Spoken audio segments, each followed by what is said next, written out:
Les résultats sont partiels, comme vous le dites, il manque encore beaucoup de résultats, notamment sur l'agglomération nantaise.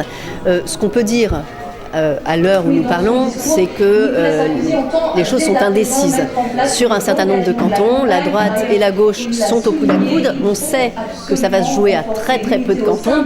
Donc on va attendre les résultats des cantons de l'agglo et des cantons de l'extérieur de l'agglomération qui sont indécis.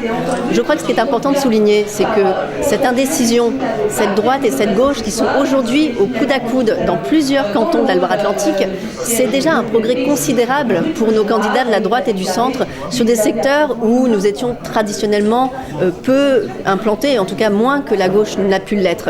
Donc le fait que nous soyons ce soir au coude à coude, c'est déjà une nette avancée des équipes de la droite et du centre. Ce que je voudrais dire également, c'est que nous sommes dans un coude à coude ce soir, une indécision qui fait qu'à l'heure où nous parlons, le département de la Loire-Atlantique peut basculer à droite, malgré le charcutage des cantons qui a été réalisé dans tous les départements de France, mais avec une subtilité particulière, on va dire, en Loire-Atlantique, puisqu'on sait qui était aux manettes derrière. Ce n'est personne d'autre que Jean-Marc Ayrault, ancien Premier ministre, ancien maire de Nantes, qui a travaillé à ce redécoupage.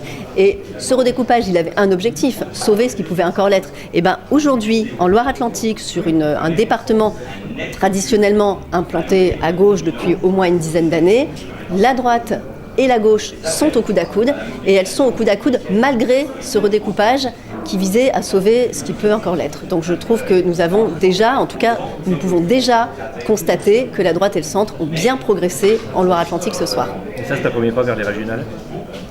Oui, je crois qu'il ne faut pas coupler des élections, faire des associations où il n'y a pas nécessairement à en faire. Mais je crois qu'effectivement, il y a un travail de long terme qui est engagé aujourd'hui par la droite sur ces territoires, en particulier en Loire-Atlantique, en particulier aussi à Nantes, où nous avons expliqué notre souhait de travailler durablement pour reconquérir ce territoire.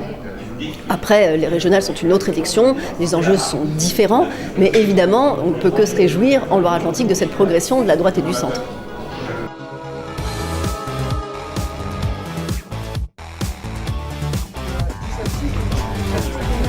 D'art contemporain. Donc c'est un lieu qui a plusieurs missions. La première, c'était une collection collective. Ici, on a plus de